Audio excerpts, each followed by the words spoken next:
Sénégal am na stabilité démocratique nu mu métti on parvient à faire des alternances mu jaar par les urnes kenn musul dégg coup d'état au Sénégal kon tey li ñeneen ñàkk te ñu ñaanal leen ñu am ko ndax ñun panafricain la ñu jàmm la ñu bëgg ci continent bi mais en attendant loolu di am nous avons utilisé lii nga xam ne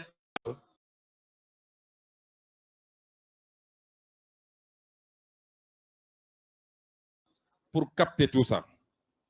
ñaareel bi mooy on veut que Dakar soit un hub du savoir de la science de la technologie de la production scientifique loolu tey am nañu un petit avantage yéen a ngi gis ni ay xale dinañ jóge Congo jóge ba Cameroun jóge yeneen réew yi di ñëw jàng ci fii Sénégal parce que am nañu ay institut de formation yoo xam ne qualité bi mu am pour le moment eggagul qualité bi ñu bëgg comme les pays développés mais raw na lu bari ci pays yi nga xam ne rawatina ñi nga xam ne ñoo bokk langue bi ñuy gën a utiliser muy la langue française ñu bëgg donc ce hub du savoir par la promotion d'écoles de renommée ñu gën koo travailler bëgg nañu mu doon un hub des métiers du savoir également par le conseil et l'ingénierie Sénégal am nañu ay boroom xam-xam réew yu bari bu ñu bëggee def ay consultation ay Sénégal lañ jël ci suñu cabinet d'expertise yi expertise comptable expertise financière expertise fiscale lépp am na fi amuñu dara loo xam ne war nañ ko nawee yeneen réew yi ñu bari études yi ñu bëgg a def dañuy ñëw jël ci les compétences sénégalaises loolu nag waruñu nelaw ba avantage boobu ñu perte ko pour cela il faut que tous ces métiers de conseil d'ingénierie les métiers judiciaires les métiers de la finance de la comptabilité les métiers qui tournent autour des hydrocarbures ndax am nañu tey pétrole am nañu gaz ak lépp lu jëm ci mine yi on doit produire des spécialistes dans tous ces métiers les meilleurs experts de l'Afrique mu jëriñ ñu d'abord suñu réew mais ñu mun koo exporter comme savoir-faire parce que gis ngeen le savoir immatériel mooy xam-xam boo xam ne du loo mën a téye nous sommes dans cette économie là yéen a ngi dégg ñu naan l'économie du numérique tey boo jëlee li ñuy tuddee les majors en matière d'hydrocarbures da ngeen di dégg ñu ne BP da ngeen dégg ñu ne Total da ngeen dégg ñu ne Shell ainsi de suite gis ngeen ñooñu ñëpp boo leen dajale seen chiffre d'affaires mennum Google moo leen ëpp su chiffre d'affaires xam-xamu ëllëg mooy xam-xam bi nga xam ne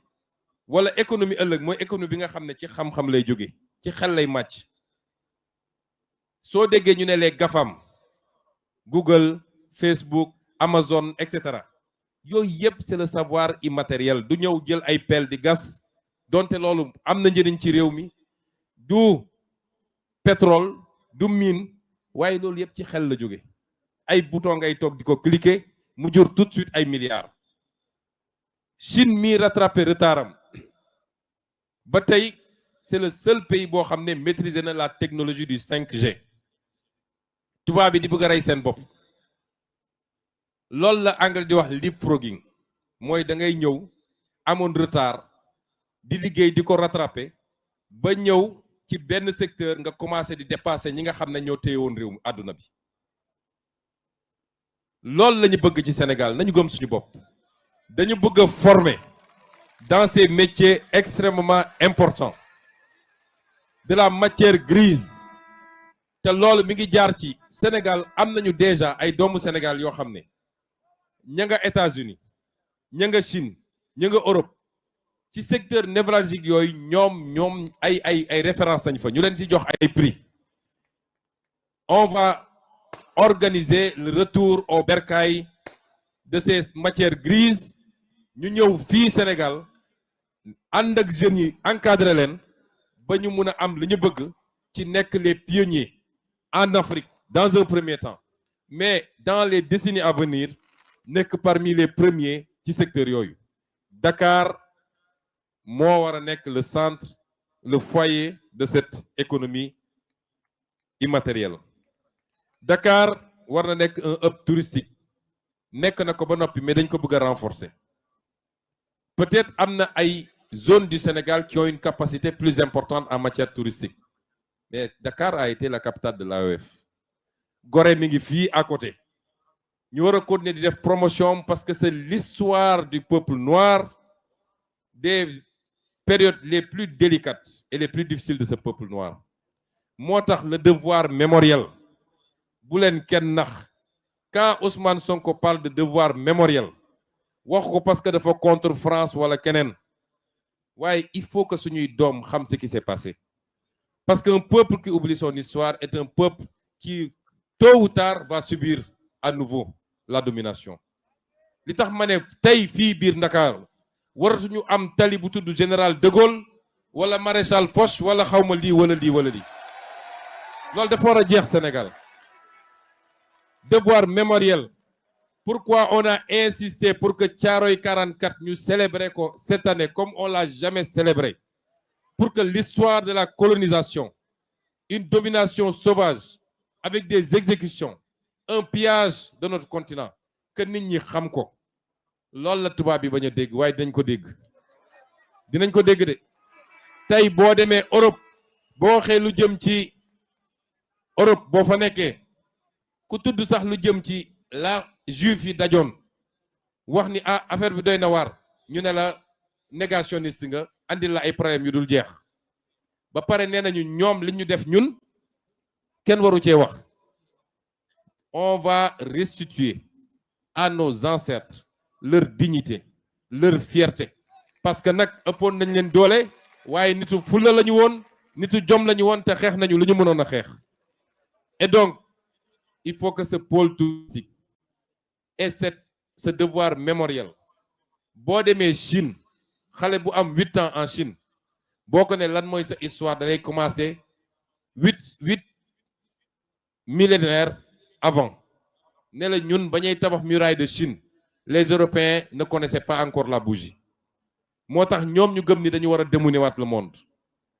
Soo gisee Cheikh Anta Diop ne ñu suñu histoire commencé wul avec la colonisation, commencé wul avec la période médiévale, mais ça commence avec la période antique, avec l'Égypte antique bi ñu bëgg a gëmloo ni ay tubaab la ñu woon wala ay naar fekk ay nit yu ñuul la ñu woon. Tant que amuñu cette traçabilité ba xam ñun ñooy kan,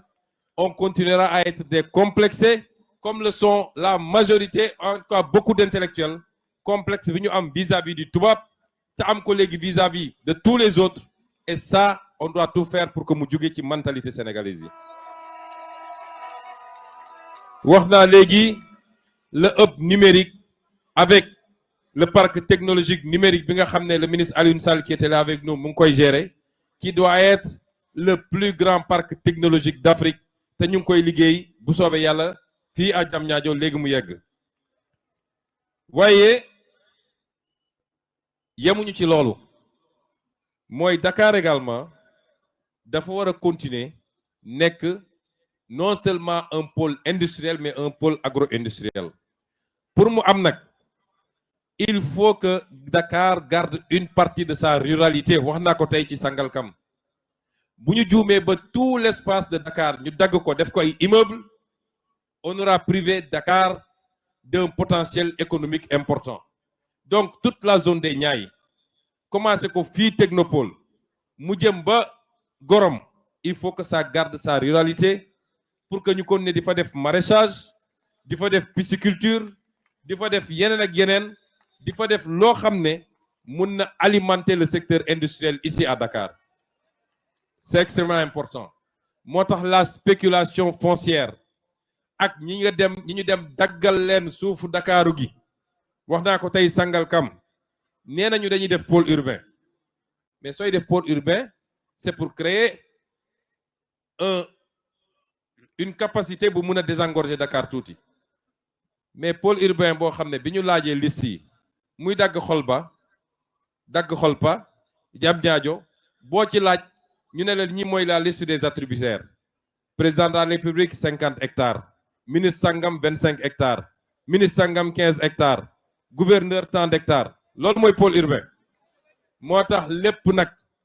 annulé nañu lépp récupérer nañ ko parce que duñu nangu alalu réew mi ñu koy séddoo dans ces conditions là. kon Dakar a une grande capacité lim naa ci lu bëri munoon naa kon ne di ci wax ba fajar mais li ñu bëgg a xam rek mooy amaana li ñu war a def Dakar def ko à l'intérieur du pays buñ ko defee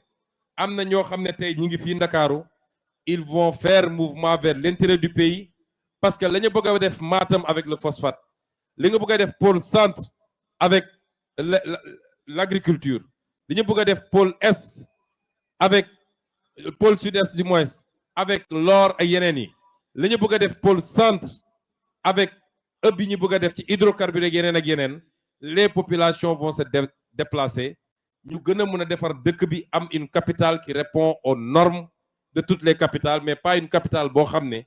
ñetti oto bu ci dawee embouteillage am lii mooy programme bi pour Dakar am na yeneen yoo xam ne bëgguma ko développer parce que on sera là jusqu'à 3 heures du matin mais deuxième point bi ma bëggoon aborder ak yéen jeunesse du Sénégal particulièrement deuxième point bi ma bëgg a aborder ak yéen mooy li jëm ci nationalisme dafa am idéologie bu ñuy tuddee nationalisme réew moo buñ ko mës a développer ba sori la may yàq ci réew moomu mooy ëpp li muy defar ci réew moomu. Nous ne sommes pas des nationalistes, nous sommes des patriotes.